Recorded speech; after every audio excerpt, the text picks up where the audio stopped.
That's what Robert Fairchild used to say every evening as he reviewed his accounts in the mahogany study of Riverside Plantation. A glass of imported brandy in one hand and a silver-tipped pen in the other. Numbers don't lie. They can't deceive, can't plot, can't betray. They simply exist, cold, neutral, absolute. Mathematical truth in a world built on convenient fictions. Robert Fairchild trusted numbers more than he trusted people, more than his overseers, his business partners, even his own family. Numbers were predictable, controllable, safe. But what Robert Fairchild never understood, what he couldn't possibly have understood until it was far too late, was that numbers could also remember. Numbers could document. Numbers could witness every transaction, every theft, every carefully hidden crime. Numbers could accumulate like rain filling a barrel, drop by drop, until suddenly the weight becomes too much and everything collapses. And in the hands of the right person, someone patient, someone brilliant, someone with nothing to lose and everything to prove, numbers could destroy. This is the story of a man who was never supposed to learn to read. A man who wasn't even supposed to have a name beyond the one his master gave him. A man who discovered that the greatest weapon against an empire built on lies wasn't violence, wasn't escape, wasn't even hope. It was truth, recorded in meticulous detail across hundreds of pages in 6 leather-bound ledgers that would eventually bring an entire plantation to its knees. His name was Samuel, though for years everyone at Riverside Plantation simply called him the accountant. And by the time Robert Fairchild realized what Samuel had been doing with those ledgers, recording in the shadows while pretending to be nothing more than a useful tool, it was already far too late to stop what was coming. The numbers had been waiting, watching, remembering, and they were about to speak. Samuel arrived at Riverside Plantation on a Tuesday morning in September 1842, at the age of 7. He came from a smaller farm upriver that had fallen into bankruptcy after 2 years of failed crops and mounting debts, part of a group of 12 people sold to settle what the previous owner owed to his creditors. The transaction was conducted on the front lawn of the failing farm under a spreading oak tree, with the efficiency of livestock being transferred from one pen to another. Samuel was small for his age, rail-thin from insufficient food, with eyes that seemed too large for his narrow face. Eyes that watched everything even when he kept his head obediently down. Eyes that noticed things other children missed. The way the auctioneer's assistant miscounted the group twice before getting the number right. The way the prices being called out didn't match the figures being written down on the ledger. The way numbers seemed to exist in their own world, separate from the chaos of human emotions surrounding them. Most of the overseers at Riverside barely registered his presence those first few months. Just another child who would eventually be put to work in the fields once he grew strong enough to handle a cotton sack or wield a hoe for 12 hours under the merciless South Carolina sun. Robert Fairchild himself didn't even look at the boy during the purchase. He was too busy negotiating the price per head with the creditors, trying to drive the cost down by pointing out various deficiencies in the group being offered. "That one's too old," Fairchild had said, gesturing dismissively toward a gray-haired man. "Won't get 5 good years out of him. And those 2 children are practically useless for at least another 3 years. I'm taking on dead weight here." The creditor had shrugged. "Then don't buy them. I've got 2 other interested parties coming tomorrow." It was a bluff. Everyone knew it was a bluff. But Fairchild paid anyway. 12 people for $8,400 total, $700 each averaged out, though of course some were valued higher than others in the actual accounting. Samuel, being small and young, was probably worth no more than $300 in Fairchild's mental calculations, an investment that might pay off in 10 years if the boy survived and grew strong. Fairchild had no idea he was purchasing the instrument of his own destruction for a bargain price. Samuel was assigned to the children's group at first, the ones too young for full field work but old enough to be useful. They fetched water, carried firewood, helped in the kitchens, ran messages between the overseer and the main house. Simple tasks that freed up the adults for more valuable labor. But Samuel had a gift that no one at Riverside knew about yet, a gift that would have terrified anyone who understood its implications. He could count, not just simple counting. Any child could count to 10 or 20 on their fingers. Samuel could calculate. He could see patterns in numbers the way other people saw patterns in weather or seasons. He could remember long strings of figures with perfect accuracy, could add and subtract, and even multiply, in his head with a speed that seemed almost supernatural, though there was nothing supernatural about it at all. Just an unusual mind that happened to work in mathematical language. His mother had noticed it first, back at the farm where he'd been born. She'd been terrified, actually, because abilities like that could be dangerous for someone in their position. Smart children asked questions. Smart children noticed inconsistencies. Smart children could become problems. Don't let them see, she'd whispered to him on their last night together, the night before she was sold separately to a plantation in Georgia, sent away because she'd grown weak and the previous owner needed quick cash more than he needed workers who couldn't perform at full capacity. Don't ever let them know what you can do with those numbers. Samuel, promise me. Samuel, only 7 years old, hadn't fully understood why his mother was so frightened. But he'd seen the fear in her eyes, had felt her hands trembling as she held his face. And he'd promised, I won't tell. I'll keep it secret. Not just secret. Invisible. Pretend you're slow. Pretend you can barely count to 10. They can't know, baby. They can never know. Those were the last words his mother ever spoke to him. She was gone the next morning, sold for $200 to a man who didn't even bother to record her name. Just wrote, one female, aged approximate 30, field worker, in his ledger. Samuel never saw her again. For 2 years at Riverside, he kept that promise. He worked in the kitchens at first, fetching water from the well, carrying firewood from the pile behind the quarters to the cooking fires, scrubbing pots until his small hands were raw. He watched, and he listened, and he counted everything. Always silently. Always in his head where no one could see. He counted the meals prepared each day, 23 people working in and around the main house, receiving 1 meal of cornmeal mush, and whatever scraps came back from the Fairchild family's table. 67 people in the fields receiving 2 meals, morning and evening, of the same cornmeal supplemented with salt pork once a week. He counted the supplies that arrived. Deliveries came every Tuesday and Friday. Flour, sugar, coffee for the main house, cornmeal and salt pork for everyone else. Fabric for clothing twice a year. Tools and equipment as needed. He counted the people who disappeared, 3 in his first year at Riverside. 1 old woman who died of fever in the winter. 1 young man who was sold after breaking his leg and healing improperly. 1 girl about Samuel's age who simply vanished one day and was never spoken of again. Though Samuel heard whispered conversations that made him understand she'd run away and been caught and sold south to a harsher place as punishment. And he counted the new arrivals who came to replace those who left. 4 people in that first year purchased at various prices that Samuel overheard the overseers discussing. He counted discrepancies. That was the key, really, not just counting things, but noticing when the numbers didn't match.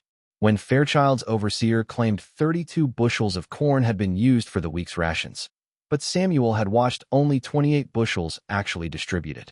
When the supply wagon arrived with 40 sacks of cornmeal, but the inventory book recorded 45.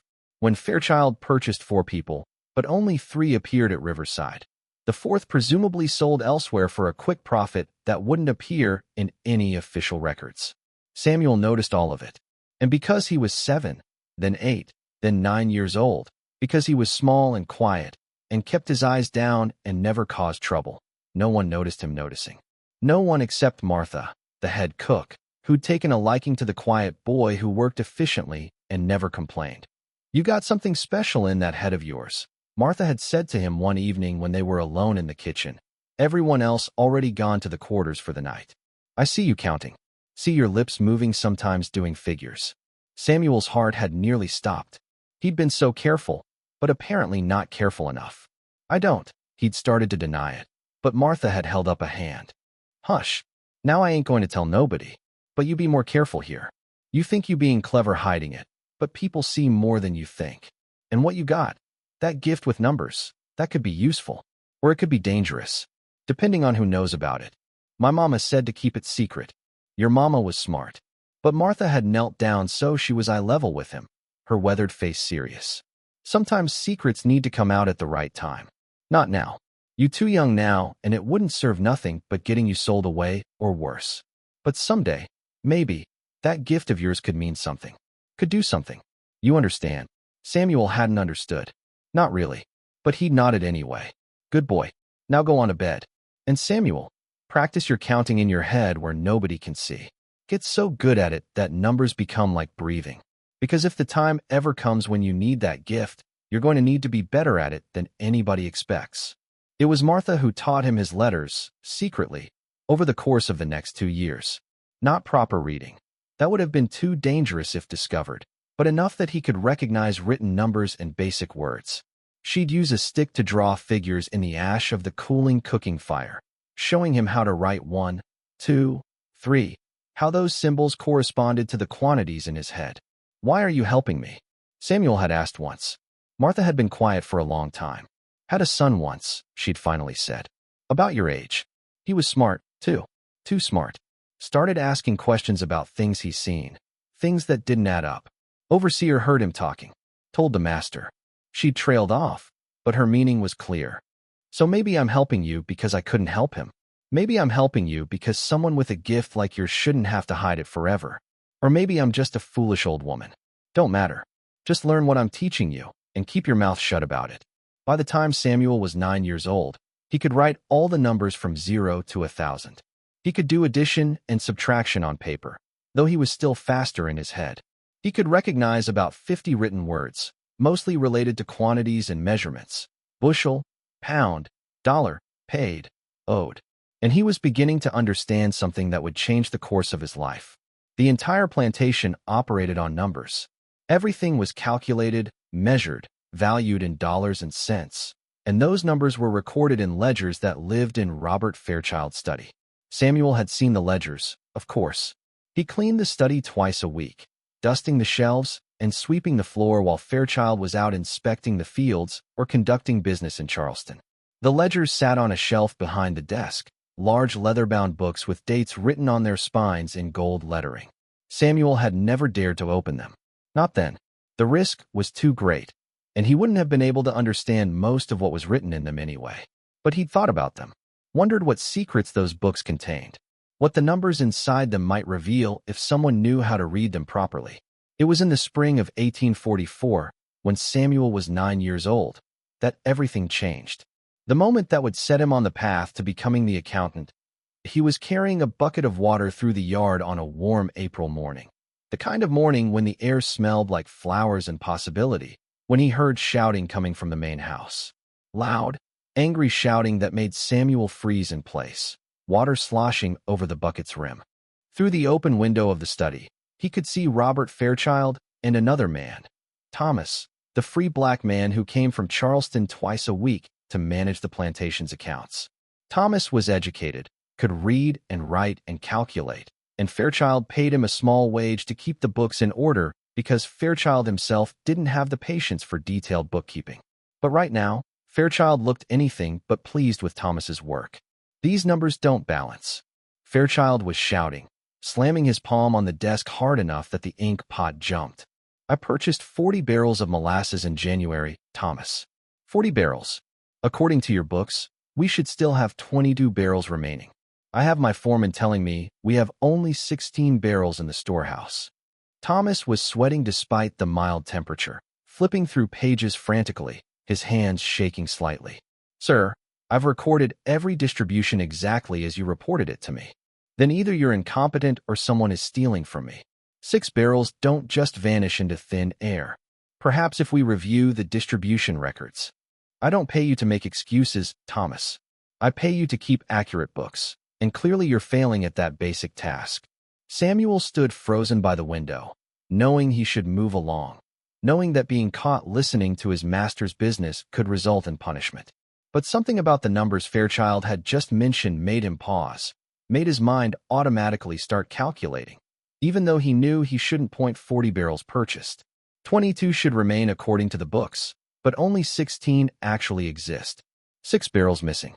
His mind worked through the problem the way it always did with numbers, pulling up memories with the same precision that Fairchild's ledgers should have maintained, but apparently didn't. January purchase, 40 barrels. Samuel remembered the delivery, remembered counting them as they were unloaded from the wagon. 40 barrels confirmed. February. Samuel had watched Martha use 3 barrels for the big dinner party Fairchild had hosted for business associates from Charleston. expensive desserts, elaborate dishes that required molasses. 3 barrels, recorded properly in Thomas's books, according to what Fairchild was saying. March, 4 barrels had been distributed to the field workers as part of their monthly rations, something Fairchild did occasionally when he was in a generous mood or trying to encourage better work during the busy season. For barrels, also properly recorded, that was 7 barrels used. 40 to 7 equals 33, but Fairchild's book said only 18 had been used, leaving 22. In reality, showed only 16 remaining. The discrepancy wasn't Thomas's fault. The discrepancy existed because someone had taken 6 barrels without reporting it, and Samuel knew exactly when that had happened. Late one night in February, Samuel had been awakened by the sound of a wagon in the yard. He'd peered out through a crack in the wall of the quarters and had seen 5 or 6 barrels. He couldn't be certain of the exact number in the darkness, being loaded onto a wagon by Fairchild's nephew Charles, who managed the plantation's cotton sales in Charleston and visited Riverside occasionally. Samuel had thought nothing of it at the time. Masters and their families moved goods around all the time. It wasn't his business to question why or where. But now, doing the mathematics in his head, Samuel understood. Those barrels had been taken by Charles, taken without being recorded in the books, either sold for personal profit or used for some other purpose that Fairchild didn't know about or had conveniently forgotten about when it came time to account for the discrepancy. The missing barrels weren't stolen by workers.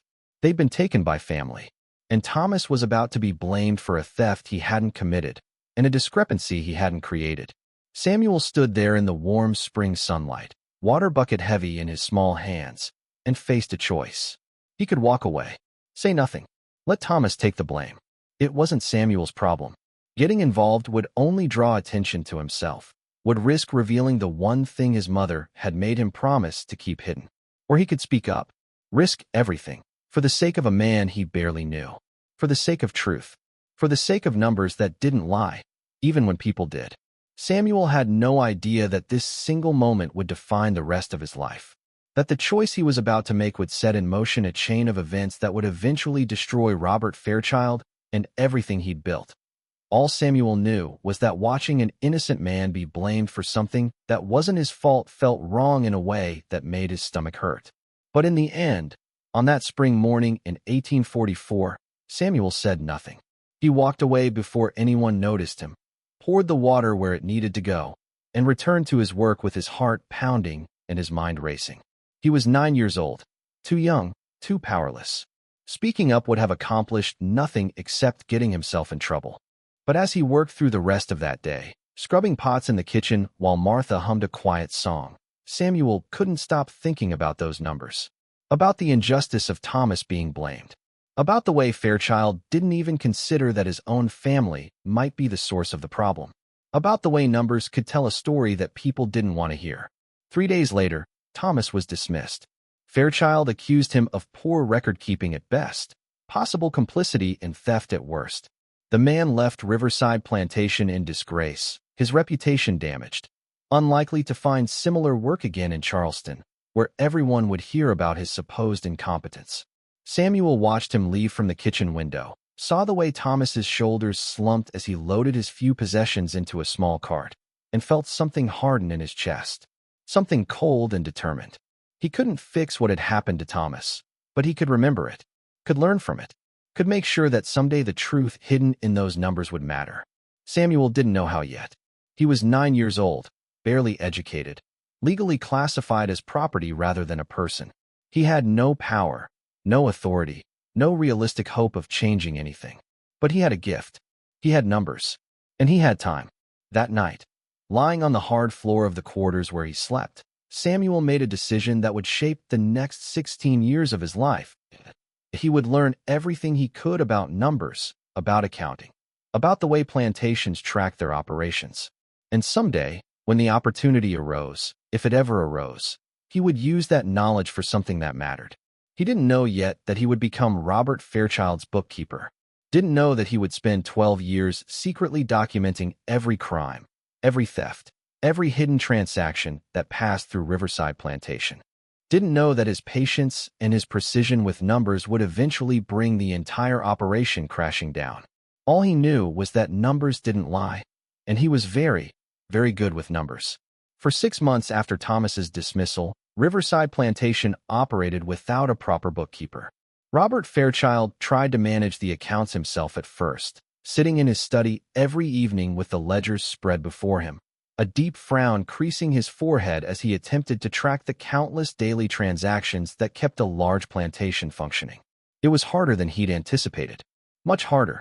Fairchild understood profit and loss in broad strokes. He knew when he was making money or losing it, knew roughly what his cotton crop should fetch at market, understood the basic economics of his operation. But the daily details, the endless calculations of supplies purchased and distributed, goods sold and services rendered, workers maintained and equipped, it overwhelmed him quickly. He would sit at his desk for hours trying to balance columns that refused to balance, searching for arithmetic errors that multiplied the more frustrated he became.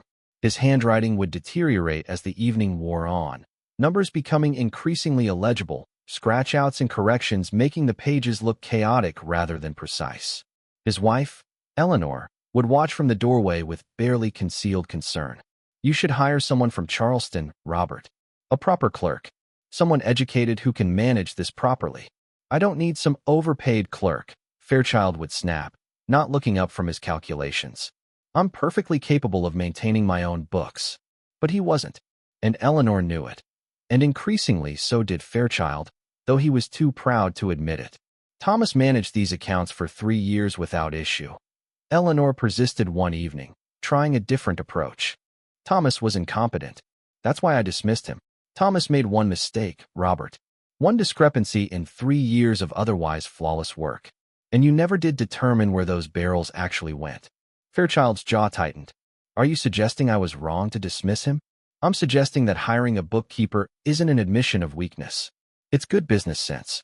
You have more important matters to attend to than adding columns of figures every night and paying Charleston wages to some clerk who'll probably cheat me, just like Thomas did. No, I'll manage my own affairs. Eleanor, the subject is closed." Eleanor knew better than to push further when her husband used that tone. She withdrew from the doorway, leaving Fairchild alone with his books and his pride. But the problems continued. Suppliers began complaining about late payments or disputed invoices. Cotton buyers in Charleston raised questions about discrepancies in the quantities Fairchild claimed to be producing. The plantation's foreman started reporting supplies that should have been available according to Fairchild's records, but somehow weren't actually in the storehouse. It was during this time, in the autumn of 1844, that Samuel began to see an opportunity.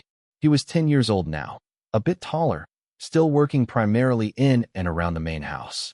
He'd progressed from basic kitchen work to more general household tasks, cleaning, running errands, assisting with various duties as needed. It was the kind of position that gave him access to many parts of the plantation, including the main house itself, where he could observe Fairchild's growing frustration with the accounts. Samuel watched with keen interest every time he cleaned the study, noting the disorganization of the ledgers, the obvious errors in Fairchild's calculations, the mounting chaos of the financial records. He began to understand that this wasn't just a temporary inconvenience for Fairchild. The man was genuinely struggling, and that struggle was affecting the entire plantation's operations. Martha noticed Samuel's interest, of course. She noticed everything about the quiet boy who'd become like a son to her in the 2 years since he'd arrived at Riverside. "Dangerous thoughts you're having," she murmured to him one evening as they worked together in the kitchen, her voice barely above a whisper. "I can see them in your eyes, Samuel. You're thinking about those books in the study." Samuel didn't bother denying it. "Master Fairchild needs help with the accounts. Master Fairchild needs a lot of things. Doesn't mean he should get them from a 10-year-old boy who ain't supposed to know how to count past his fingers. But I do know how. And I'm good at it, Martha. Better than he is. That's exactly why it's dangerous, child. You show them what you can do, and maybe they find you useful. But useful can be just as risky as useless in a place like this. Useful means valuable. Valuable means you'll never be let go, never be sold, never have a chance at freedom because you're too valuable to lose." Samuel considered this. He thought about freedom occasionally, the way all enslaved people did, but it seemed so impossibly distant that it barely felt real. Freedom was something that happened to other people or didn't happen at all. It wasn't something he could reasonably hope for or plan toward. But being useful, being valuable in a way that kept him close to the center of Riverside's operations, close to information and opportunities that seemed more achievable, more within his control. What if I want to be useful? He asked quietly. Martha sighed, her weathered hands stilling in their work. Then you're braver or more foolish than I thought. Maybe both. She was quiet for a moment, then added, if you're going to do this, and I can see in your face you've already decided, then do it smart. Don't just show them you can add and subtract. Show them you're better than any clerk they could hire from Charleston. Show them you're worth the risk of teaching, worth the scandal of having a slave boy manage their books. How? Wait for the right moment. Don't push. Don't volunteer. Wait until he's desperate enough that your solution looks like a gift from God rather than a challenge to his authority. Men like Fairchild don't like being shown up by people they consider beneath them, but they do like being rescued from their own incompetence, as long as the rescue doesn't make them look weak. It was good advice. Samuel took it to heart. He continued his work, continued watching Fairchild struggle with the accounts, continued waiting for the right moment. That moment came on a cold afternoon in late November, almost 6 months after Thomas's dismissal. Samuel was cleaning the study, dusting shelves, sweeping floors, emptying the ash from the fireplace, when Fairchild sat down at his desk with the current ledger and a stack of receipts that needed to be recorded. Samuel could tell from the man's posture, from the heaviness of his movements, that it had been a difficult day. Indeed, he'd overheard the foreman earlier reporting that 3 field workers had collapsed from illness, that one of the cotton wagons had broken an axle, and that a shipment of supplies from Charleston had arrived with several items missing or damaged.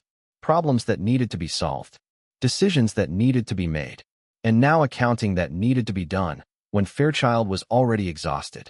Samuel worked quietly in the corner, making himself as invisible as possible, while Fairchild began the laborious process of recording the day's transactions.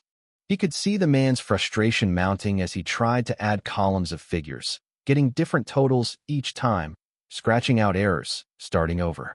After 20 minutes, Fairchild threw his pen down on the desk with enough force to splatter ink.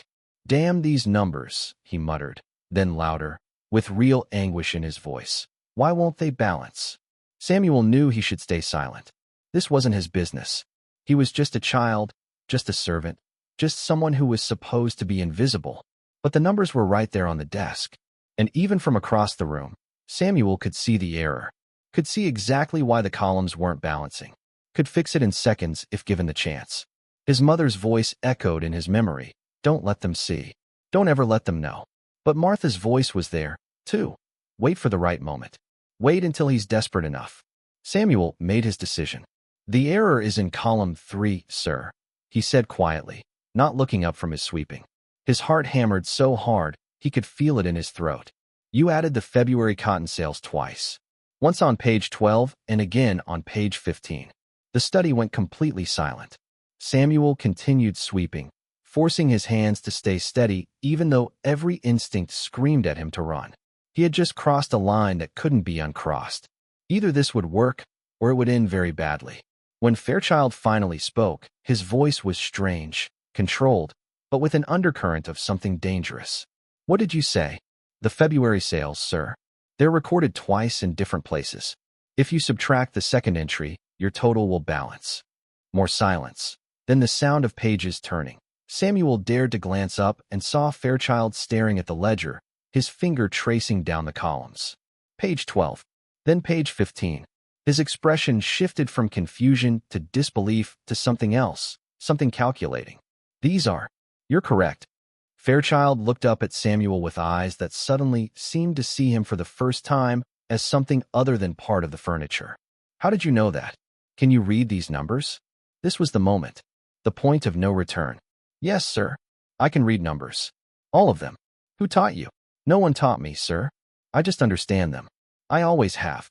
Fairchild stood slowly, walking around the desk to stand directly in front of Samuel. The boy forced himself not to flinch, not to show fear. Even though Fairchild was tall and imposing, and Samuel was small, and had just admitted to something that could be considered dangerous or threatening, depending on how the master chose to interpret it. "You can read and calculate," Fairchild said slowly, as if testing the idea. A child. He didn't finish the sentence, but the implication hung in the air. A slave child. Someone who shouldn't have these abilities. Someone who definitely shouldn't be displaying them. Yes, sir. Prove it. Fairchild returned to his desk, flipping to a page near the middle of the ledger. The total at the bottom of page 23. Add it to the total at the bottom of page 26. Tell me the sum. Samuel had already seen those pages during his cleaning. Had already noticed those numbers, the way he noticed all numbers. His mind had already done the calculation automatically. $7.843, sir.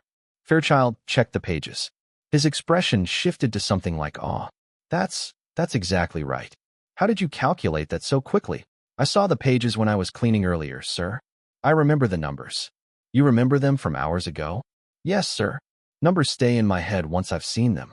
Fairchild sat back down slowly, his eyes never leaving Samuel's face. The boy could practically see the calculations happening behind those eyes. Not mathematical calculations, but practical ones. Value assessments.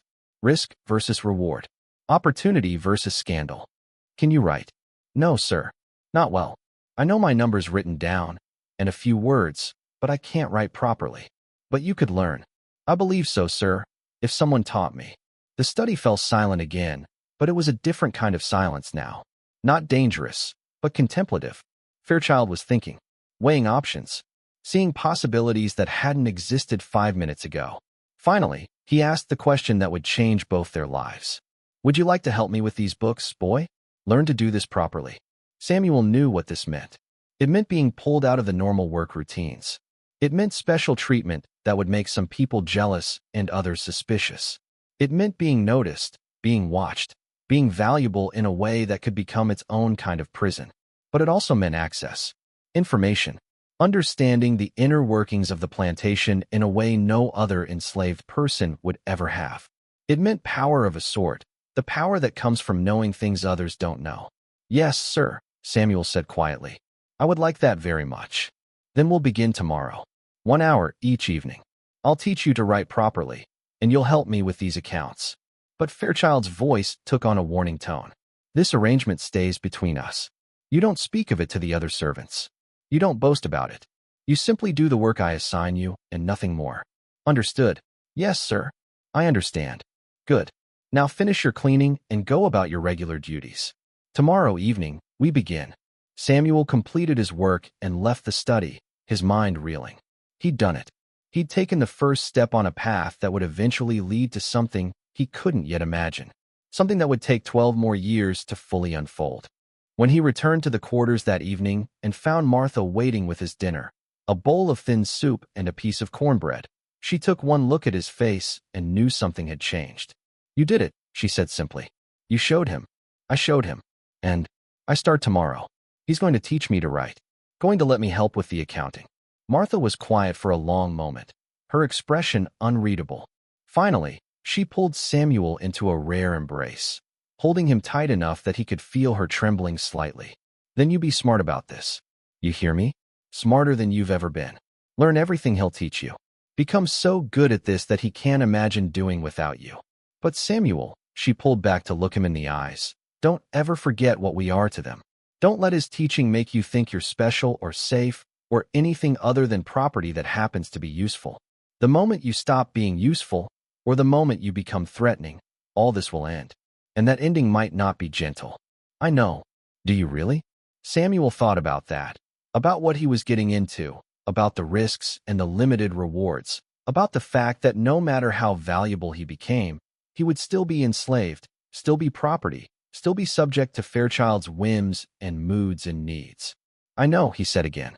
But Martha, even if I'm just property to him, even if this doesn't change what I am, at least I'll understand. I'll see how everything works. I'll know things. And maybe someday, knowing things will matter. Martha studied his face for a long moment, then nodded slowly. You got your mama's eyes, she said quietly. Seeing things. Understanding things. I just hope you got more luck than she did, too. They didn't speak of it again that night. But as Samuel lay down to sleep, his mind was already racing ahead, already thinking about what he would learn, what he would see, what opportunities might present themselves. He had no way of knowing that this was the beginning of something that would eventually destroy Robert Fairchild's entire operation, that the trust Fairchild was placing in him would become the weapon that brought everything crashing down. All Samuel knew was that tomorrow he would start learning to write, learning to keep proper accounts, learning to navigate the world of plantation bookkeeping from the inside. And in learning those things, he would discover something that would define his entire life.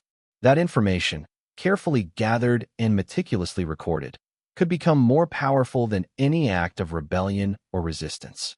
Numbers didn't lie, but they could wait. They could accumulate in the shadows. They could be patient. And so could Samuel.